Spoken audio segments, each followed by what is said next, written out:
All right, what I want to go over is tools that you use for cutting and chopping with. Before I go over any of these things, what I want to tell you is all of your tools that you can use that have an edge need to be sharpened. You need to know how to sharpen, practice, and keep everything as razor sharp as possible. The duller it is, the more work it causes you. And in a survival situation, you don't know how much energy you're going to need to finish and survive at the end of it. So take the time to keep everything sharp. Now, I'm going to start over here to my left. Saws. Most people don't think about saws. Curved saws, okay? Both of these have curved edges. This has a handle, it's stronger for pulling and pushing than this is straight, but they're both curved. You need curved edges so it will cut better. The straighter the edge is, the harder it is to cut through. These will cut through faster stuff than a straight edge will be. There's plenty of things that you need to work with out in the wilderness, and your saw will do more of that work than your cutting tools will. Saws are important. There's no one tool that does everything for you. So I'll start with the small ones down here. These are ones that I carry on my belt almost all the time in different configurations. This one has a sharper point, so different times I use it. When I decide I need to get in and do stuff, I need this little tiny edge. This is the knife I carry. When I need something that can cut with this cutting edge right here, I carry this. These are my everyday carry tools, okay? These two are my next longer ones. They feel good in my hand. I like the way they work, but they have different things, like I'm skinning an animal, I'm gutting fish. Both these work good for that. If I'm carving stuff up, making ends of sticks to put a point on them to make a spear, or whatever I'm doing, a stake into the ground, these work really well for it. I can control it, okay? Same thing I talked about on this one for fine stuff, because it's small, got a small narrow edge on it. You got to be careful. It's not that strong, but it will cut things really good. Next, when you're cutting, you're using your tools to cut and chop with, they need to be in a certain way that it's built so it does the work, not you. You have to save energy. This is my cutting edge. This is where I need the tool to do the work, right here, okay? I love these designs because this enables me to have the meat and heaviness of the blade do most of the work. The other thing that I do that you will not see with my hand because it's so fast, when I chop, I take my fingers, my hands are open like this, but when I bring the knife down, you will never see it happening up so fast.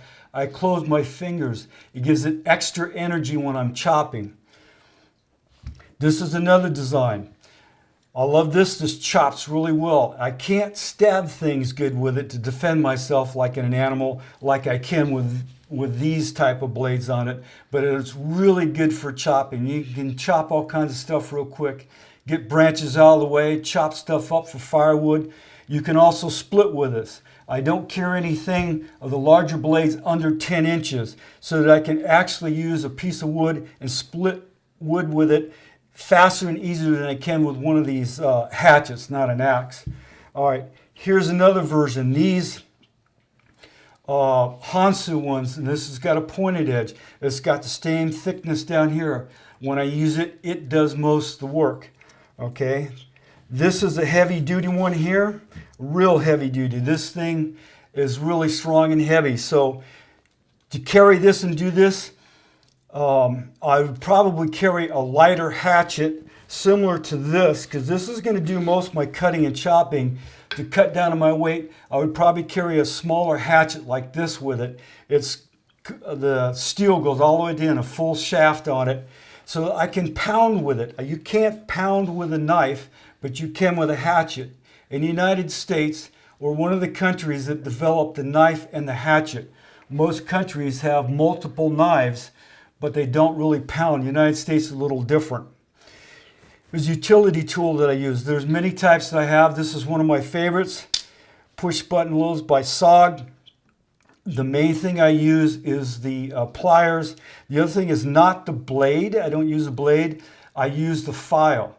If I had my way, instead of a blade, I'd have the file, and then this would be a small saw blade. I have my other knives. I don't need this to also have a blade.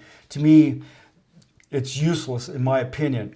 Now, here's another smaller axe that's light. It can protect its own edge, made by marble. Folds back down, and I can use it. It's a larger, heavier. I can pound with it. I can stick it through my belt if I didn't have an actual carrier for it, and there it is. It's hooked to my belt, and the blade is protected. Now, the Viking style, this is one of my favorites by DMD. I can bring my hand in close. This is razor sharp. I can actually gut skin animals with it. I can chop with it. I love this thing because I can come in close and I can pound with it. The only disadvantage with this tool is this is a nice thin sharp blade. This is razor sharp. When you're cutting stuff that's dead and really hard, it can actually bend the blade. The CRKT is one of my favorites for that. It's stronger. It's not going to bend or damage the blade with it. I can still get in and do stuff. It's not as fine an edge as the other one, but I can still do a lot of work. I protect the end, both ends where my fingers go up close so when you're chopping wood, it doesn't tear it up. But in addition to this one, I put this on here so that I have a good grip with my hand when I'm chopping with it. I do the same technique. My fingers come like this. I make the tool do the work. I put as little effort as possible as I can into my tools. These tools are east wing. This is larger, this is smaller. The advantage is it's steel. I can move stuff around that's hot in the fire, doing different work with heated stuff, and these won't burn. That's one of the advantages of them. They have small chopping edges, so they're not really good for splitting, but they're good for chopping. This is nice and heavy duty. I'd probably just carry this one. This one will do an excellent job. This is a little bit heavier, depends what you want to do. Over here I have wooden ones.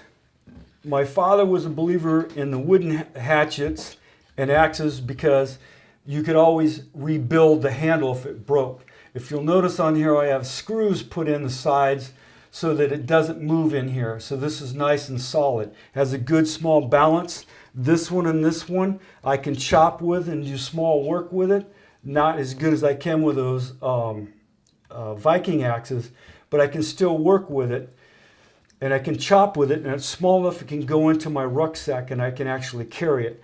This is one of my favorite ones here. It's lighter. Fisker makes it. It also has a splitting edge. If you look here, you can see how it thickens and comes out. It'll be the same thing with this hatchet here.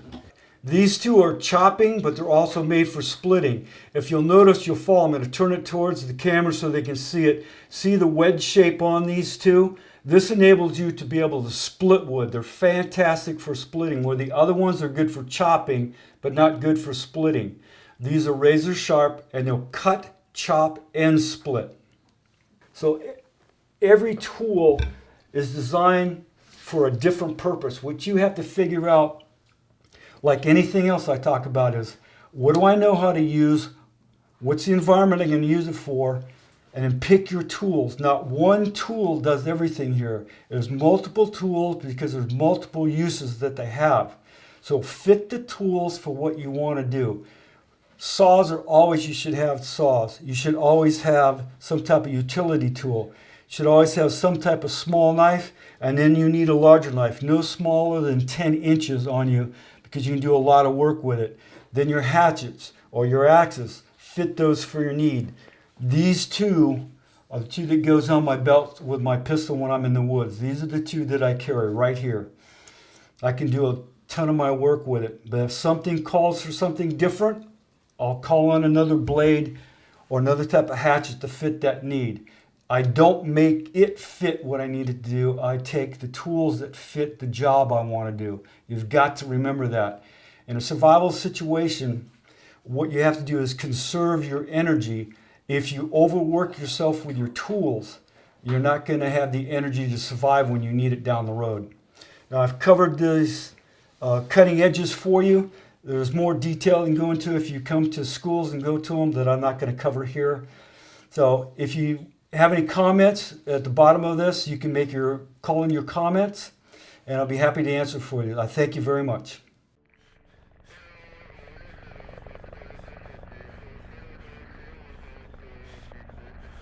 If you like this video, make sure to like, comment, and subscribe.